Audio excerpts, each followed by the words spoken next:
예, 안녕하세요. 반갑습니다. 여기 편하게 앉으시죠. 자, 오늘 이제 제가 메타버스와 관련된 이야기를 드리고 싶어서 한번 모셔봤습니다. 먼저 제 소개부터 좀 드려야 될 것 같은데요. 저는 인간의 마음을 움직이는 방법을 연구하는 인지과학자 김상균이고요. 인간의 마음을 이제 관찰하다가 메타버스라고 하는 새로운 신세계를 발견해서 오늘 그 얘기를 잠깐 풀어가 볼까 합니다. 먼저 메타버스가 뭔가부터 생각을 해봐야 될 것 같은데요. 혹시 메타버스 쓰고 계신 것 같으세요? 어떠세요? 아직은 쓰고 있는 것 같지는 않은데 제페토는 예. 하고 있어요. 제페토 쓰시는구나. 네. 제페토에서 제 아이디의 이름이 레슬리입니다. 레슬리요. 혹시 레슬리라는 이름 들어본 적이 있으세요? 커피 이름하고 좀 좀 비슷하죠? 네. 비슷한데 제가 굉장히 좋아했던 홍콩 배우분이 계세요. 장국영 씨. 장국영 씨 영어 이름이 레슬리 청이어서 제가 그분을 너무 좋아해서 제 아바타를 제페토에서 레슬리라는 명칭으로 쓰고 있습니다. 근데 나는 메타버스 별로 안 쓰는 것 같다라고 말씀하셨는데 혹시 뭐 음식 같은 거 주문할 때 앱 같은 거 좀 써보신 적 있지 않으실까요? 네, 그렇죠. 그렇죠. 또 택시를 부르거나 대리기사님 찾을 때도 쓰고 계시죠? 예, 쓰고 있죠. 사실 지금 말씀하셨던 거 우리가 앱을 통해서 커다란 어떤 음식점이 없어도 손 앞에 있는 것처럼 보게끔 하는 거, 그다음에 소셜미디어를 통해서 수많은 사람하고 이야기할 수 있는 거, 그리고 컴퓨터 게임 안에 담겨진 판타지 같은 세상을 여행했던 거, 이런 게 사실은 메타버스입니다. 자, 그럼 오늘은 제가 메타버스와 관련된 다양한 질문들을 놓고서 메타버스는 도대체 어디서 왔고 우리가 현재 뭘 하고 있고 이 메타버스가 우리를 어느 쪽으로 데려갈 수 있을지 이런 부분들을 한번 풀어볼까 합니다.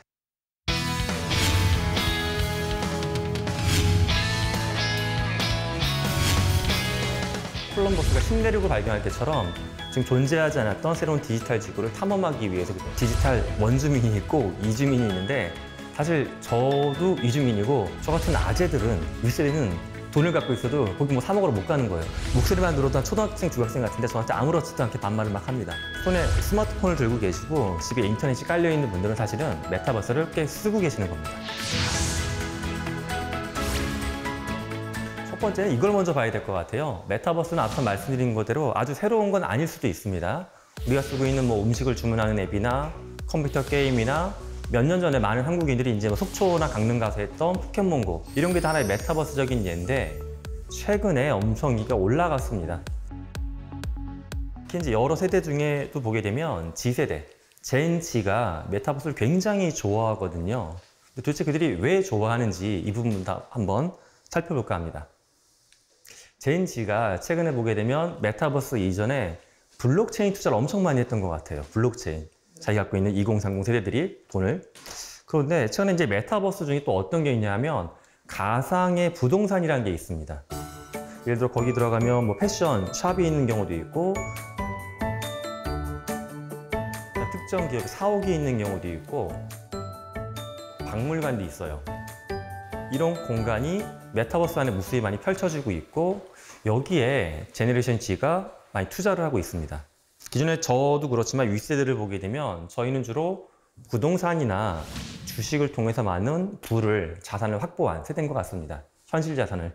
근데 이제 젠지 같은 경우에는 현실에서 그런 많은 부동산이나 주식을 확보하기에는 자금력도 부족하고 또는 이미 실물 자산의 가치가 너무 많이 올라갔기 때문에 좀 상실감을 느끼는 거죠. 이제 안 될 것 같다.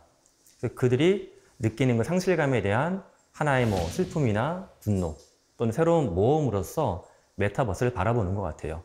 좀 어둡게 말씀을 드렸지만 긍정적으로 보면 그런 거죠. 이게 마치 예전에 콜럼버스가 신대륙을 발견할 때처럼 지금 존재하지 않았던 새로운 디지털 지구를 탐험하기 위해서 그들이 들어간다는 생각도 많이 해봅니다. 또 하나는 이거예요. 디지털 네이티브. 디지털 네이티브가 이제 뭐냐 하면 스마트폰이나 인터넷을 저희는 굉장히 다 잘한 다음에 쓰기 시작한 것 같아요. 저는 대학교 졸업한 다음에 대학원 때 처음에 인터넷을 썼었거든요. 근데 이제 요즘에 우리 젊은 친구들 보게 되면은 예를 들어 초등학교 때부터도 이메일로 선생님한테 숙제 내기도 하고 더 심한 경우에는 초등학교 들어가기 전부터 스마트폰 가지고도 막 찾아보고 하잖아요. 뭐냐면 그들이 바로 디지털 네이티브인 것 같습니다. 그러니까 그들은 인간은 두 가지랑 소통한다라고 하는데 사람하고의 소통도 스마트폰으로 하고 세상하고의 소통도 스마트폰으로 하고, 그렇기 때문에 이 인터넷과 스마트폰을 통해서 세상을 탐험한다라는 것을 너무 편하게 보는 세대고, 반대로 우리는 맨날 뭐 배우잖아요. 새로운 앱이 나왔어. 이거 어떻게 해야 돼? 깔아보고. 모르면 또 이렇게 아이들이나 친구한테 물어보기도 하고 하는데, 그들은 디지털 네이티브이기 때문에 메타버스라는 공간을 때로는 현실 공간보다 좀 더 편하게 가깝게 느끼는 속성을 보입니다. 세 번째가 좀 굉장히 이제 독특한 걸 최근에 관찰했는데, 최근에 그 을지로가 많이 떴다라고 하더라고요. 을지로가 떠서 저도 이제 그런 뜬 공간 있죠. 가보고 싶어 해요. 혹시 을지로나 아직 저보다는 힙한데 많이 가보셨을 것 같은데, 힙지로라고 사람들이 그러더라고. 힙하다고. 예, 을지로에 어디 좋은 데 가보신 데 있으세요, 선생님? 힙지로가 되고 나서는 한 번도 못 가봤는데 예. 그 무슨 맥주를 야외에서 많이 마시는데 한번 가보고 싶은데 아직 못 갔어요. 그쵸, 그쵸. 제가 이제 들어봤던 것 중에 어떤 게 되게 힙했냐 하면은 출입구인데 간판이 없대요. 간판이 없고, 간판이 그 자판기 같은 거 있잖아요. 자판기 어떻게 밀면 들어갈 수 있대요. 무슨 스파이 영화에 나오는 공간 같은 건데, 그게 제가 보고서 느꼈던 게, 해리포터에 나오는 승강장 있잖아요. 9화 4분의 3. 원래 없는데 카트를 밀고 확 들어가면 공간이 나타나잖아요. 그런데 그런 힙한 공간이 현실에 있는데, 저 같은 아재들은, 윗세대는 돈을 갖고 있어도 거기 뭐 사 먹으러 못 가는 거예요. 모르니까. 그들만의 커뮤니티. 그러니까 G세대만의 커뮤니티에서 그들끼리만 정보를 공유하더라고요. 어떻게 보면 그들은 메타버스라는 공간을 통해서 현실 공간을 또 이분법처럼 나누는 것도 같아요. 자기네들이 거기서 메타버스 속에서 힙한 문화를 만들어내고 정보를 공유한 다음에 그걸 본인들끼리만 공유하는 현실 공간 투영을 시키는 거죠. 어떻게 보면 그들은 본인이 소유는 하지 못하지만 경험이라는 측면을 통해서는 메타버스를 통해서 기성세대를 약간 몰아내고, 이거는 우리의 현실 공간이야 라고 또 울타리를 치는 것 같은 그런 느낌도 좀 보여지고 있습니다. 자, 그러면 사실 뭐 저는 X세대인데, X세대나 이제 저희 부모님 세대나 저 선배님 세대들 보면은 우리는 그럼 메타버스를 안 쓰는 거냐? 사실 근데 제가 봐도 다 쓰는 것 같아요. 아까도 기본적인 거 어떤 거 쓰신다고 했잖아요. 제가 봤을 때는 저희 선배님이나 부모님 세대가 가장 많이 쓰는 건 이런 것 같아요. 밴드 같은 프로그램. 보면 지금도 보면 여기서 뭐 저희 부모님도 뭐 산악회도 하시고 낚시 동호회도 하시고 그 정치와 관련된 이야기 나누면 하시잖아요. 사실 그런 밴드를 보게 되면 눈에 보이는 공간이나 책상 같은 건 없지만 저희 부모님이 들어가 보게 되면 거기서 친구들을 만나시거든요. 마치 그 중세 시대 때 펍이나 또 우리나라 과거 문화로 보면 주막에 둘러앉는 것처럼, 주막인데 젊은 사람들은 저희는 안 가는 주막 같은 게 거기 있는 거죠. 저 부모님들은 쫙 둘러앉아 있고 이런 식의 느낌이 좀 많이 나요. 그래서 저는 이제 메타버스가 꼭 3차원의 어떤 아바타나 3차원의 공간성이 없어도 우리가 사회적인 실제감을 충분히 느낄 수 있으면 그것도 메타버스다. 그래서 사실 이제 모든 손에 스마트폰을 들고 계시고 집에 인터넷이 깔려 있는 분들은 사실은 메타버스를 꽤 쓰고 계시는 겁니다. 그리고 요거 제페토 좀 써보셨나요 혹시? 제페토 이제 가입해놓고 네. 이렇게 옷 입히고 뭐 네, 그런 수준까지 갔어요. 어떤 옷 입고 계신지 궁금하다. 네. 위대한 개츠비 컨셉으로 네. 했어요. 좋습니다. 제페토에서 혹시 그 월드라는 데가 있잖아요. 제페토에서 자기 아바타가 있으면 그 아바타 데리고서 어떤 공간을 들어갈 수가 있거든요. 공간 중에 제가 추천해 드릴 만한 공간은 오늘 함께 하신 선생님의 왠지 벚꽃 카페라는 데가 있는데, 벚꽃이 흐드러지게 핀 야외에 있는 개방된 카페인데 또 거기가 굉장히 젊은 친구들 많이 옵니다. 근데 저도 가봤어요. 가서 이렇게 딱 가서 저기 사람이 있거든요. 가서 말을 걸어요, 제가. 저기 말을 걸면 이 친구가 이제 저한테 뭔가 또 얘기를 해줘요. 그런데 얘기를 좀 하다 보면 초반에 꼭 이 질문을 자주 받아요. 반모 할까요? 그래요, 반모. 여기서 반모 뭔지 혹시 아십니까? 모임 어떤 이렇게 모이는 반모임? 네. 그거랑 약간 비슷한데 이 어떤 말이 준말이냐 하면 모이는 거는 모이는 건데 반말 모드. 반말 모드. 네. 네. 그러니까 뭐냐 하면 이제 보통 그 공간에 이 인구 통계학적으로 보게 되면 알파 세대랑 지 세대가 많거든요. 위 세대는 조금 적은 편이고. 근데 들어가면 그들 정말 그 얘기 많이 해요. 반모할까요? 그래서 반모한다 그러면 그때부터 정말 반말이 막 날라와요. 목소리만 들어도 한 초등학생, 중학생 같은데 저한테 아무렇지도 않게 반말을 막 합니다. 그건 처음에 경험하시는 분들은 이거 되게 뭐 버장머리가 없다 하시는 경우도 있는데, 제가 나누다 보면 반말을 한다고 해서 저 친구가 저한테 욕을 하거나 저를 뭐 하대한다는 느낌 사실 별로 안 들어요. 그냥 뒤에 있는 동사가 그냥 평어책목이네요, 그냥 반말. 근데 저는 이거를 쓰다 보니까 약간 권력을 내려놓는다? 그런 느낌도 들긴 했어요. 근데 한편으로는 되게 좋았던 게 그런 권력을 살짝 내려놓으니까 제가 평상시에 만나기 힘들었던 알파 세대, 중학생, 초등학생 그들하고 내가 친구처럼 이야기할 수 있구나. 특히 뭔가 좋더라고요. 새로운 관계가 열리는 것 같은 느낌이었어요. 신대륙에 들어간 것 같은. 그래서 저는 그런 식으로 나쁜 쪽으로 보면 권력을 상실하는 것 같지만 좀 더 개방적으로 보시게 되면 그런 메타버스를 통해서 우리 베이비 부머 세대나 또 저 같은 X세대들은 새로운 관계, 새로운 공간을 만날 수 있지 않을까 이런 생각도 해보고 있습니다.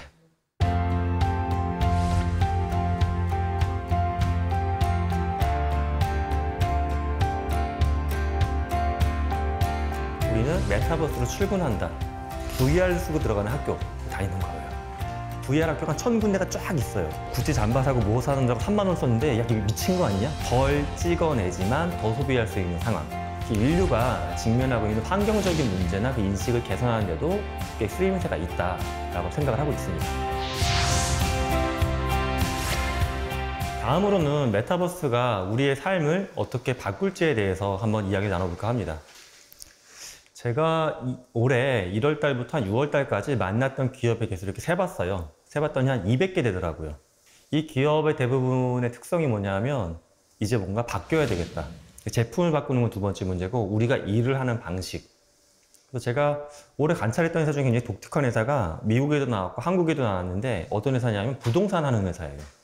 부동산 에이전시인데 부동산 에이전시임에도 불구하고 자기네 사옥을 없애버렸어요. 어떻게 보면 되게 아이러니한 거예요. 그러니까 여전히 이들은 부동산 정보를 고객한테 팔아가지고 수익을 내고 있는데 자기들은 사무실을 안 써요. 부동산 에이전시는 직원들이 외부를 돌아다니는 시간이 굉장히 많다. 그러니까 우리는 메타버스로 출근한다. 이거예요. 또 화면으로 들어가면 자기 사무실이 그려져 있고 거기에 내 얼굴, 몸이 조그맣게 보입니다. 그래서 내 책상으로 가서 앉을 수가 있어요. 근데 내가 책상에 앉아 있다가 옆자리에 있는 팀장님하고 이야기하고 싶으면 팀장님 쪽으로 걸어가게 되면 둘이 카메라가 켜지고 마이크가 켜지면서 이야기가 됩니다. 근데 또 회의를 할 일이 있어서 한 10명이 모여야 돼. 옆에 회의실이 있어요. 또 글로 걸어가서 회의실에 딱 들어가죠. 회의실에 있는 사람들끼리만 대화가 되고 거기에 이제 뭐 파워포인트도 뜨기도 하고 화이트보드 같은 것도 있어서 온라인에서 다 그게 소화가 됩니다. 하는데 또 한 가지는 이것도 하나의 사무실 개념으로 봐서 이런 사무실도 일반 기업들한테 판매하겠다 이렇게 하더라고요. 그러니까 되게 단편적이고 직관적인 얘기는 하지만 이제 공간이나 부동산이 갖고 있는 개념 자체가 바뀌어진 하나의 시작이 아닐까 그 생각을 해봤고요. 저는 이게 사실 교육 분야에 잘 적용되면 굉장히 좋다라는 생각도 많이 들고 있어요. 제가 봤던 소설 중에 레디 플레이어 원이라는 소설이 있습니다. 2011년도에 어니스트 클라인이 썼던 소설인데 그 소설을 보면 2045년을 배경으로 한 이야기가 그려지고 있습니다. 많은 사람들이 이렇게 VR 장비를 뒤집어 쓰고서 손에다 끼고 조끼 같은 거 입고서 거기서 막 살아가는 이야기인데 주인공들이 학교를 다녀요. 학교를 다니는데 실제 공간에 있는 학교가 아니라 VR을 쓰고 들어가는 학교 다니는 거예요. VR 학교가 1000군데가 쫙 있어요. 근데 약간 이제 암울한 면은 복제된 학교들이에요. 학교 디자인이 다 똑같아요. 공간 안에 네모 반듯하게. 누가 주로 가냐 설정을 보게 되면 좀 약간 경제력이 부족하거나 학업 성적이 약간 좋지 않은 친구들. 거길 그런 학교에 보내는 겁니다. 여기까지 보게 되면 좀 약간 우울하다고 볼 수도 있는 것 같아요. 그런데 저는 그걸 보면서 이제 그 중간중간에 나온 상황들 중에 뭐 예를 들어 투탕카멘의 무덤을 발굴하는 장면이 있는데 역사 수업 그거를 학생들이 직접 VR이니까 자기가 고고학자가 된 것처럼 발굴 장면에 들어가는 거예요. 사실 우리가 뭔가 공부한다는 게 큰 틀로 보면 전 세 가지의 경험이라고 생각하거든요. 새로운 어떤 지식이나 공간을 탐험하는 것 이걸 통해서 내가 성장하고 있다고 느끼는 성취감 또 하나는 함께 배워나가는 사람들하고 소통하는 과정 이 세 가지가 이제 배움의 저는 전부라고 보는데 만약에 제가 뭐 어떤 그리스의 문화를 알고 싶어 그러면 지금 현재로 놓고 보면 정말 부유한 사람들이나 시간이 있는 사람들은 그리스까지 가겠죠. 근데 기회가 안 되는 사람들은 영상을 보거나 더 안 되면 책을 보거나 그것도 안 되면 책도 못 사보는 사람들이 있을 수도 있고요. 저는 이게 메타버스를 통해서 그런 탐험, 성취, 소통이 이 안에 쫙 들어가게 되면 누구한테나 기회가 낮은 비용으로 균등하게 열려진 세상. 중요한 건 개인의 어떤 관심사나 노력에 대한 차이만 있을 뿐이지 모든 사람들은 탐험하고 싶은데 돈이 없어서 못하거나 만나고 싶은데 못 만나서 저 사람한테 뭔가 못 물어보거나 이런 일들은 많이 없어지지 않을까 하는 좀 긍정적인 면을 또 많이 보고 있습니다. 그 다음에 제가 이제 최근에 강연을 듣거나 또 개인적으로 만나본 종교하시는 분들 얘기를 들어보면 공통적으로 이 얘기 굉장히 많이 하시더라고요. 너무 지구에서 사람들이 욕심을 많이 부리는 것 같다. 살면서.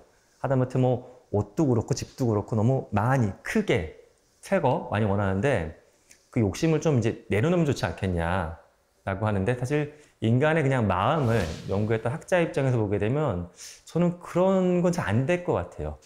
왜냐하면 현생 인류가 이제 호모 사피엔스라고 하는 학명으로 불려지고 있긴 한데 사피엔스가 언제 갑자기 더 영향력을 키웠냐 하면 호모 파베르 도구를 만들고 도구를 활용해서 새로운 걸 더 많이 만들고 본인들이 밀어내려고 하는 누군가 다른 종들을 밀어내면서 지구에서 지배적인 종으로 올라온 거거든요. 그 역사를 보면 인간은 끊임없이 무언가를 만들고 소비하고 나면 더 많이 더 새로운 걸 원하는 게 저는 우리의 특성이라고 생각을 합니다. 자, 그런데 계속 더 만들기만 하면 괜찮을까? 반면에 또 안 좋은 것들도 많이 있어요. 많이 만들다 보면. 근데 이제 메타버스가 굉장히 좋은 점 중에 하나가 그 안에서 디지털 재화를 많이 거래해요. 디지털 재화. 만약에 운동하건 모시건 간에 디지털로 만들고 디지털로 소비를 하더라고요. 근데 이런 현상을 이제 기성세대들, 제 친구들도 그 얘기해요. 아, 우리 애가 거기서 구찌 잠바 사고 뭐 사는다고 3만 원 썼는데 야, 미친 거 아니냐? 저한테 그래요. 근데 저는 미치지 아니라 합리적인 소비다. 왜 그걸 합리성이 있다라고 보냐 하면 네 아이가 만약에 구찌 신발 옷 그거 3만 원치 안 샀으면 현실에 똑같은 거 사달라고 했으면 돈이 얼마인지 아냐? 한 300만 원 들었을 거다. 제가 그럼 깜짝 놀라죠, 얘가. 인간이 갖고 있는 소비는 때로는 내가 물질을 소비하거나 디지털 재화, 경험을 소비하거나 만족감을 비슷하게 주는 부분들도 있거든요. 바로 그거예요. 어떻게 보면 우리가 이미 이제 그만 가져가 아니라 더 가져도 돼. 더 가져도 돼. 단 공장에서 찍어내는 물건이 아니라 메타버스에 있는 굉장히 환경 친화적인 것들을 생산해가지고 더 많이 소비할 수 있는 이런 것들도 메타버스가 충분히 우리의 삶을 바꿔주는 것 같아요. 덜 찍어내지만 더 소비할 수 있는 상황. 그것도 메타버스에선 가능해지는 것 같고요.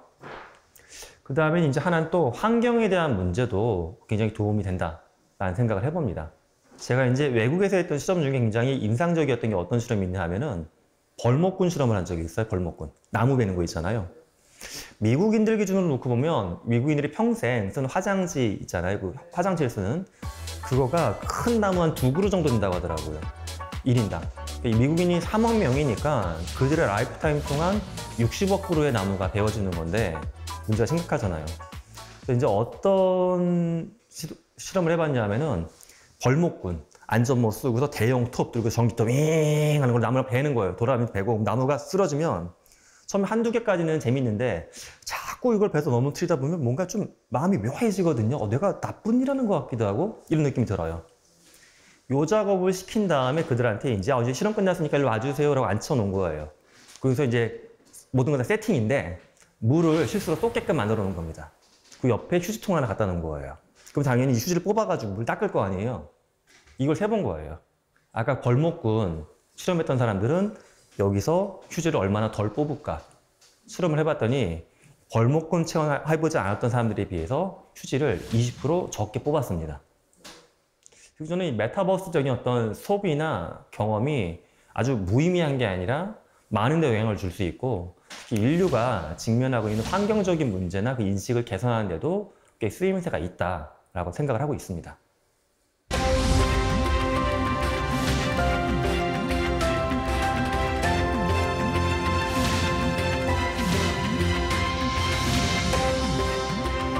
딱 누르면 여기 안경을 통해서 저기 팀장님이 나오는 거예요. 이쪽에는 저기 팀원이 앉아있고. 전 세계에서 시가총액이 높은 10위권 기업 중에 정확히 7개 기업이 이런 것들을 엄청나게 투자를 많이 하고 있습니다. 메타버스에 있는 제 연구실로 오세요라고 하거든요. 현실에서 가지려고 하면 아마 죽을 때까지 정말 열심히 일을 해야 될 것 같은데 이미 좀 가졌잖아요, 공간을.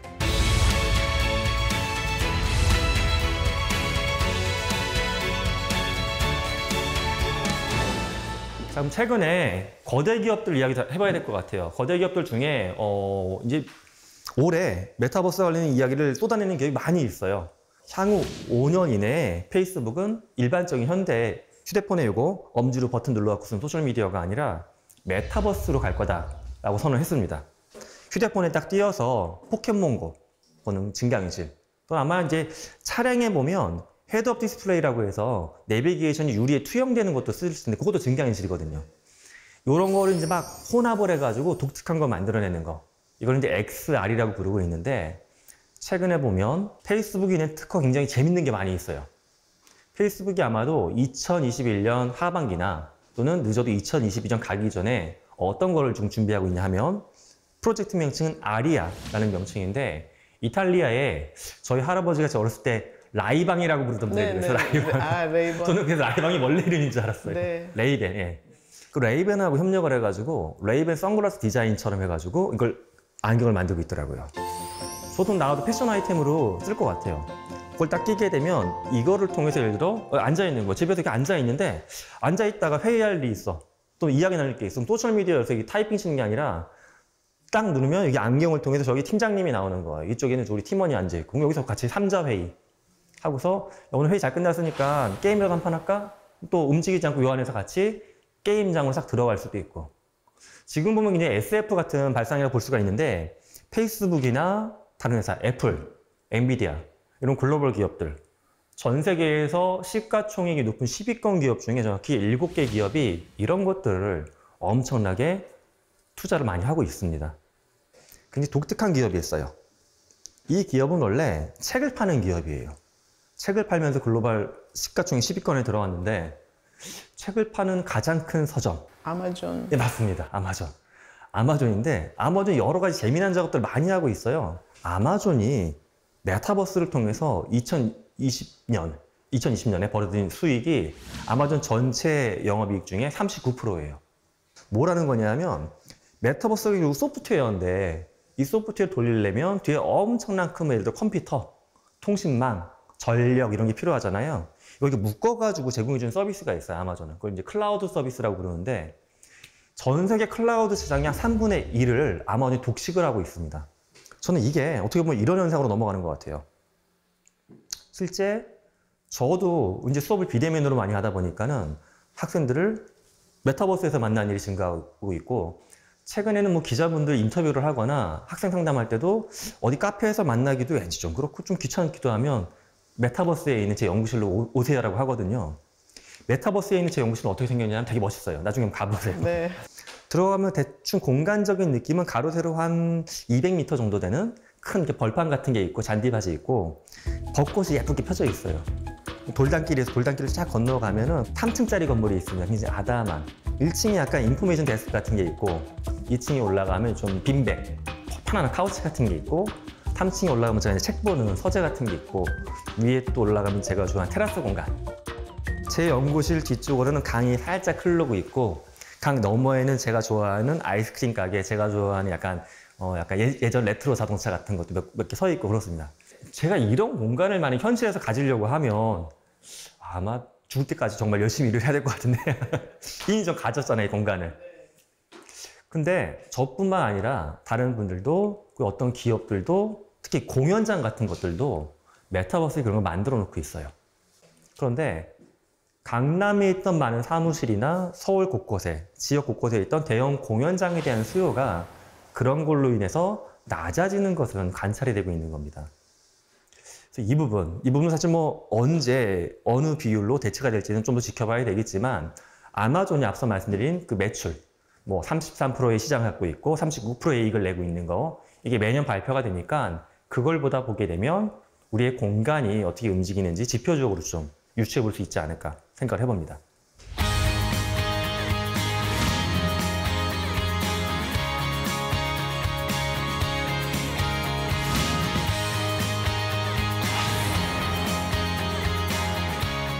너무 새로운 게 많이 써져요. 미치겠어요, 정말. 저는 무야호를 많이 써요, 그러면. 무야호.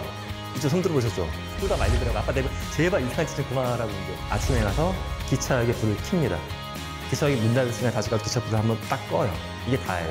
기계나 AI가 모든 걸 다 해주려고 할 때 인간은 뭘 하고 살아야 되는 존재일까?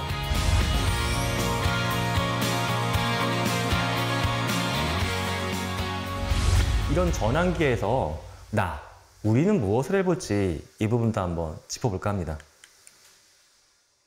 첫 번째로 저는 그런 것 같아요. 나라는 거를 다시 배워야 되겠구나 이 생각을 엄청 많이 합니다. 제가 이제 대학생들하고 근거리에 지내다 보니까 그들이 쓰는 용어가 너무 새로운 게 많이 쏟아져요. 미치겠어요 정말. 제가 지난 학기에 저희 대학에서 250명인가 대형 강좌했어요. 대형 강좌가 뭐냐면 이제 고민 콘서트라고 해서 제가 저희 대학에서 매 학기 2시간씩 하는 강좌가 있어요. 이런 일이 있었어요. 막 이렇게 뭐 이야기 나누다가 요즘에 어떤 말을 너무 많이 쓰니 물어봤어요 제가. 그 많이 쓰는 말에 그 사람이 요즘에 관심사나 고민이 나타나잖아요. 근데 어떤 친구가 저는 무야호를 많이 써요. 그러는 거예요. 무야호. 무야호? 무야호. 처음 들어봐요. 그쵸, 처음 들어보셨죠? 네. 저도 지난 학기 처음 들었는데 설명을 들어보니까 이게 설명할 수가 없는 말인 게 무한도전에서 나왔던 누가 했던 말인데 아무 뜻이 없는 말이에요. 그냥 잘못 뱉은 말이에요. 그러니까 이게 제가 어느 상황에 쓰는 거냐고 물어봐서 설명을 해줬는데 이해를 못 하겠는 거예요. 그러니까 대충 맥락 없이 그냥 무야호 하는 거더라고요. 예. 그러면 우리가 뭐 꼭 젊은 층의 말뿐만 아니라 젊은 층도 우리가 하는 말 또는 우리가 현실 공간에서 하는 말이 있고 디지털 공간에서 소통하는 방식이 있는데 이렇게 말이 여러 가지로 분화가 되고 있는데 내가 젊은 층이 하는 말, 메타버스에서 하는 소통 방식 이런 것들을 배우지 않으면 결국 고립될 수밖에 없다. 그 다음에 직업의 창조자들. 제가 최근에 보면 새로운 직업들 메타버스에 쏟아지는 거 보면 이제 재밌는 게 많이 있어요. 제가 얼마 전에 그 드라마나 영화 프로덕션 하는 분들 만났을 때 이걸 보여줬거든요. 뭘 보여줬냐면 제페토나 마인크래프트 같은 메타버스를 가지고서 드라마를 만드는 젊은이들이 나타나기 시작했어요.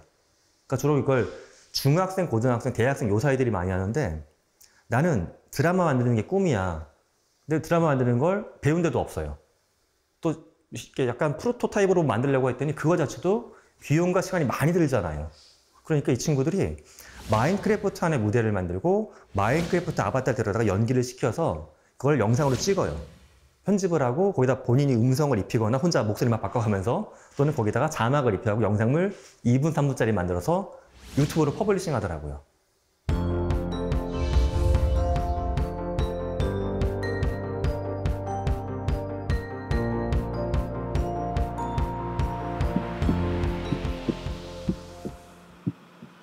이런 거를 제가 이제 그 전통적인 미디어 만드시는 분들한테 보여드렸어요. 어떤 반응일까? 좀 무시할까? 그렇지 않고 굉장히 놀라시더라고요.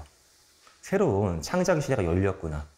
최근에 보게 되면 블록체인을 써가지고 그렇게 운동화 디자인 만드는 게 또 해외에서 유행하더라고요.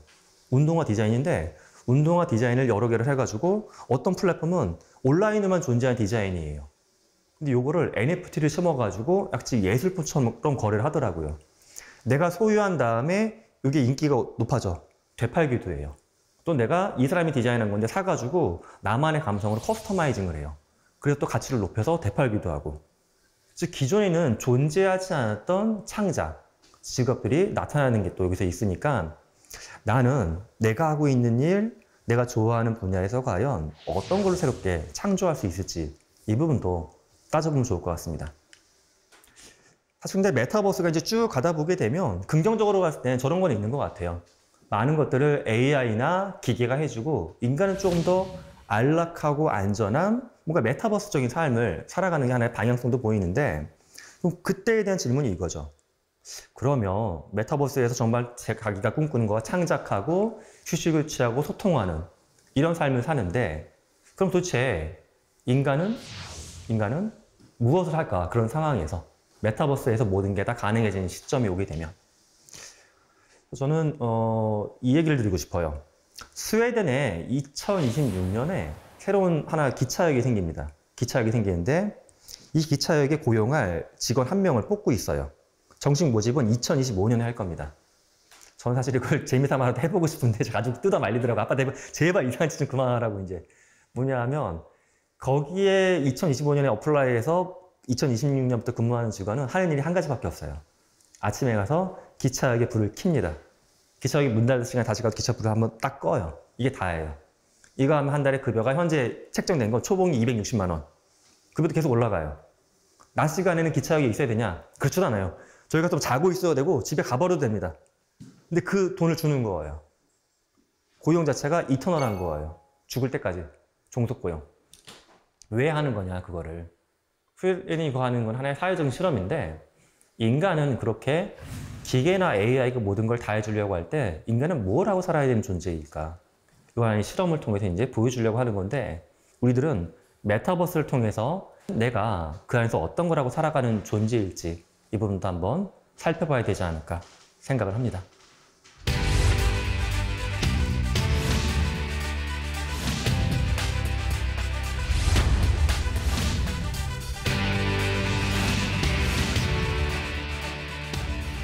사십오 센치 옆에 딱 붙어요. 이건 연인의 거리거든요. 개인이 갖고 있는 믿음에 대해서 가이즈를 하는 거잖아요, 난도질을. 여기서는 좀 더 무서웠던 게 이 아이의 반응이었어요. 저기에 있는 저게 나의 본캐야. 저게 본캐고 나는 저 본캐를 위해 하나의 내가 아바타일 뿐이야. 메타버스가 과연 세상을 더 행복하게만 만들까?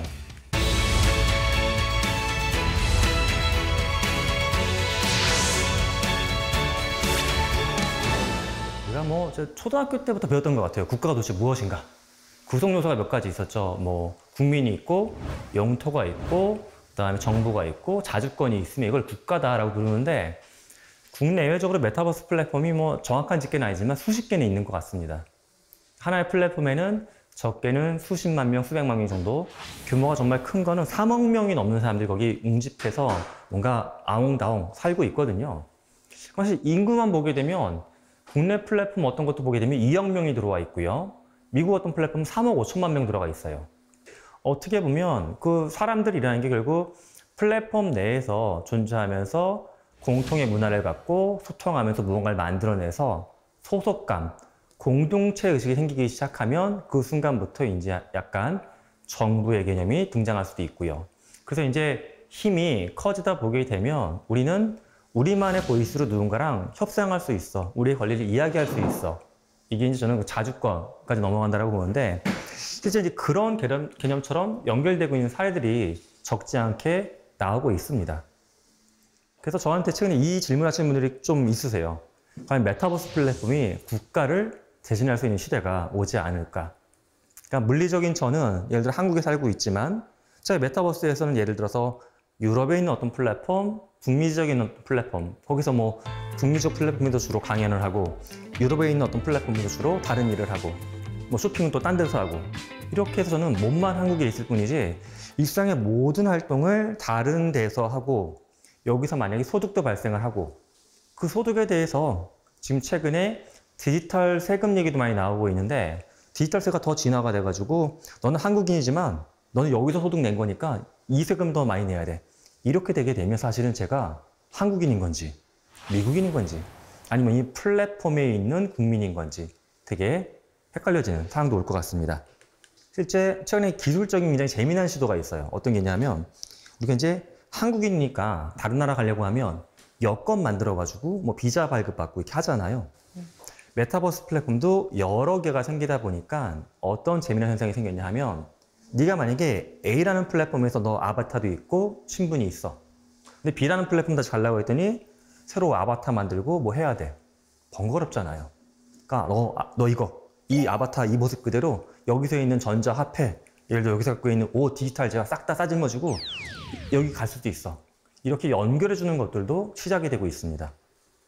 그러면 또 우리는 메타버스에서 조금 전까지는 마치 국민처럼 살아가는 문화가 점점 생겨나가고 있는 건데 개인은 메타버스에서 어느 정도까지의 권리를 보장받아야 될 것이냐 이 부분.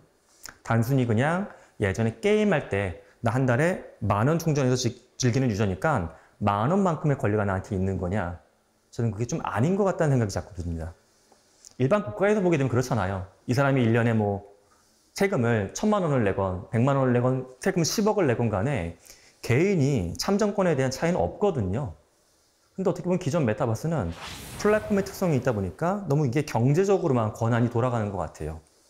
근데 정말 많은 사람들이 들어와서 자기의 권리를 누리기 위해서는 이 부분도 전통 국가적인 맥락을 한번 놓고서 메타버스가 살펴볼 필요가 있다는 생각을 해봅니다.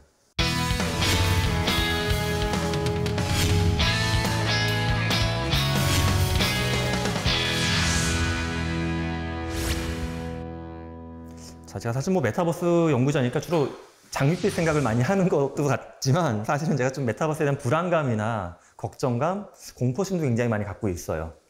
근데 메타버스가 과연 세상을 더 행복하게만 만들까? 제가 이제 사람들 상호작용이나 마음에 대한 연구를 많이 하다 보니까 이런 실험을 가끔 합니다. 가정에 이제 사전에 동의를 받고서 관찰 카메라를 달 때가 있어요.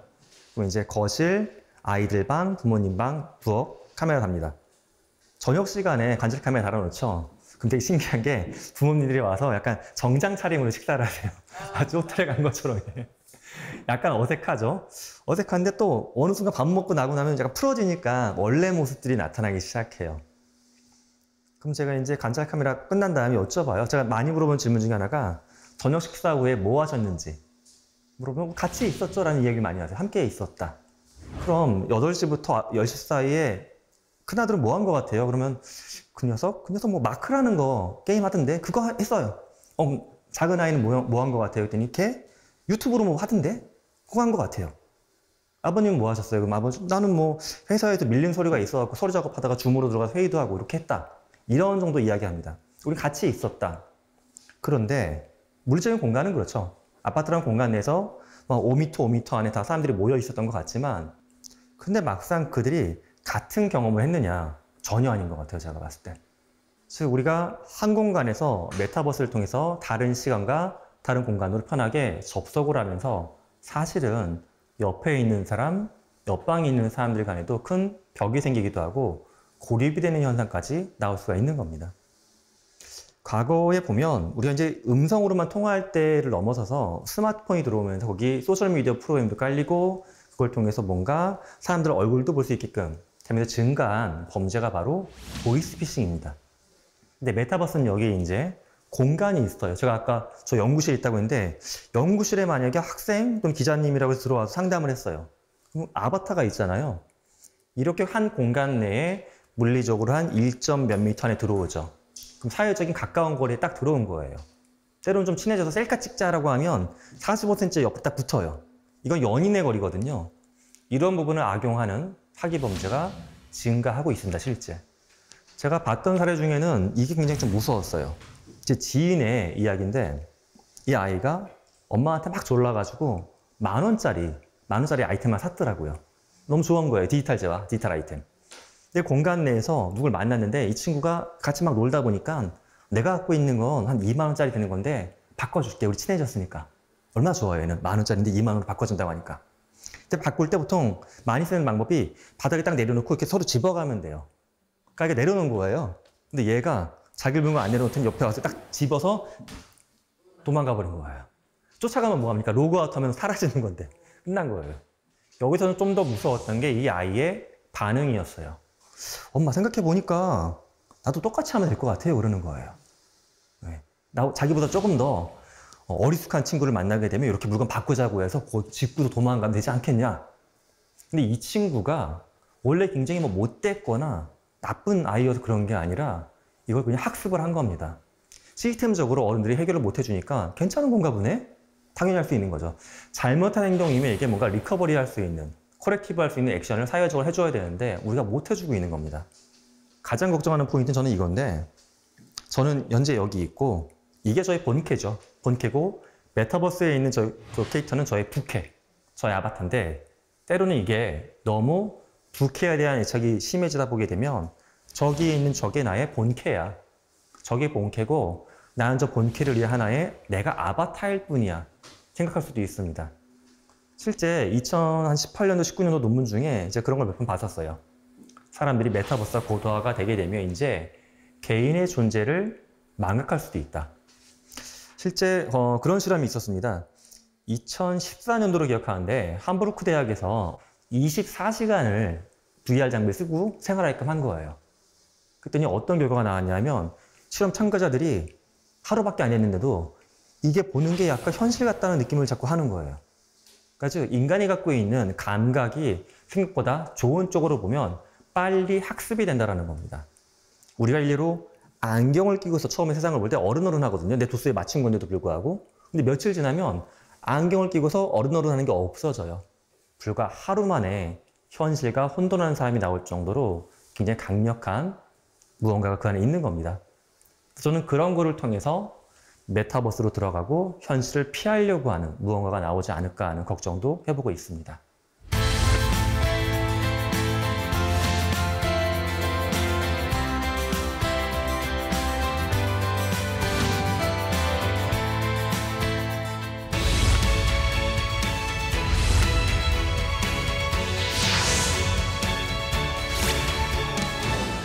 메타버스 얘기를 계속 하다 보면 결국 끝은 이런 것 같아요. 매트릭스 영화. 영화 매트릭스 혹시 보셨나요? 예, 최근에도 또 한 번 더 봤어요. 보셨구나. 매트릭스를 보게 되면 저게 가까이 올까 말까 이 질문도 많이 해서 저게 되겠어? 하는 거. 실제 매트릭스는 그렇잖아요. 여기 보면 뒤에 목에 딱 꽂아가지고 연결을 해가지고 들어가는 건데 이거를 뭐 기술적으로 보면 BCI라고 하는 개념입니다. 인간이 갖고 있는 브레인, 컴퓨터를 인터페이스 하겠다. 저는 뭐 아주 정확하게 5년 후나 10년 후까지는 못하겠지만 최소한 제가 살아있을 때는 이게 올 것 같아요. 자, 그래서 제가 최근에 좀 흥미로운 설문을 한번 돌려봤어요. 질문 한 가지였습니다. 매트릭스가 옵니다. 매트릭스가 오고 현실에서 해야 되는 노동, 돈벌이 이런 거는 다 기계가 대신 해주는 거예요. 나는 매트릭스에서 뭔가 하긴 해야 돼요, 그 대신. 근데 이 매트릭스는 굉장히 안전한 세상인 거죠. 안전한 세상, 물리적으로는. 이렇게 영화처럼 매트릭스가 오게 되면 매트릭스가 보게 되면 빨간 약, 파란 약, 알약이 나오는데 알약을 선택해서 매트릭스로 가시겠습니까? 아니 현실에 있겠습니까? 제가 요거를 한 1200명 정도한테 물어봤어요. 1200명. 집단을 좀 쪼개서 물어봤어요. 요 집단, 요 회사, 요 회사. 합친 게 1200명이 좀 넘었는데 되게 신기한 게 모든 집단, 제가 물어본 기업에서 비율이 6대 4로 나왔습니다. 이 중에서 매트릭스에 간다가 6일까요? 아니면 안 간다가 6일까요? 생각은 어떠세요? 간다가 60%일까요? 맞추신 겁니다. 매트릭스에 간다가 60이었어요. 저는 사실 안 간다 쪽이었거든요. 간다가 60, 안 간다가 40 나왔습니다. 의견을 물어보니까 저희 학생들이 이제 익명으로 대답한 것 중에 그게 있었어요. 나는 제가 좀 슬펐던 이야기인데 매일 밤 잘 때마다 악몽을 꾼다. 왜 그러냐면 내일이 안 올 것 같다는 생각이 든대요. 오늘이 너무 힘들었는데 내일은 더 힘들 것 같기도 하고 때로는 그 힘든 내일조차 안 올 것 같다라고 한 두려움 속에서 하루하루를 살고 있다. 이걸 저한테 개인적으로 보내왔어요. 보고도 너무 마음이 안 좋았어요. 그럼 인간은 도대체 매트릭스를 그런 어려운 현실, 힘든 현실을 피하기 위한 수단으로 매트릭스를 바라보고 있는 것 같은데 그럼 과연 우리는 그 공간이 매트릭스건 또는 현실건 간에 무엇을 추구하는 존재일까? 이게 제가 메타버스 연구자로서 가장 갖고 있는 근원적인 질문입니다. 철학자들의 생각을 좀 살펴봤어요. 아리스토텔레스 말이 좀 공감이 됐는데 인간이 추구하고 있는 궁극적인 가치가 행복인데 행복이 대체 무엇일까? 이 얘기를 했더라고요. 그가 이야기한 행복은 이렇습니다. 내가 세상에서 무언가를 해, 무언가를 하고 이게 세상에 가치 있는 무언가가 될 때 그때 너는 하나의 존재하는 인간으로서 행복해지는 거 아닐까? 이런 이야기를 했는데 굉장히 와닿았습니다. 그런데 매트릭스는 그런 것 같아요. 어떻게 보면 우리가 결과적으로 행복을 추구하는 게 아니라 과정적인 즐거움만 추구하는 게 많은 분들이 60%를 선택하고 있는 이유가 아닌가 싶습니다. 내가 매트릭스에서 무언가를 만들고 행하고 이게 실제 세상에 어떻게 반영되는가 보다는 매트릭스에서 모든 게 안전하고 내가 즐거운 경험들이 많이 존재하고 이런 거에 대한 갈망으로 매트릭스나 메타버스를 바라보고 있는 분들이 좀 많다라는 생각이 들었습니다. 사실 이 부분에 대한 정답은 저도 안 갖고 있습니다. 하지만 연구자로서의 생각은 저는 메타버스가 현실을 대체하는 공간, 현실은 슬프니까 메타버스에는 재미만 집어넣어서 들어가는 공간, 이런 대체적인 공간이 아니라 현실이 갖고 있는 많은 불가능한 부분들을 확장하기 위한 공간, 현실에서 부족한 것들을 더 채우기 위한 공간, 이런 확장의 개념, 대체가 아닌 확장의 개념으로 우리가 메타버스를 만들어가야 되지 않을까 생각을 합니다. 마치 국민 한 명 한 명이 모여서 국가를 만들고 국가의 방향을 정해나가는 것처럼 메타버스도 오늘 강연을 함께 해주신 많은 분들이 어떻게 생각하느냐에 따라서 이 미래가 달라질 거라고 봅니다. 기업이 던져주는, 정부가 던져주는 그런 메타버스를 그냥 바라만 보시지 말고 스스로의 생각을 자기의 중심을 잡고서 메타버스를 꿈꾸고 만들어 가시면 좋겠습니다. 감사합니다.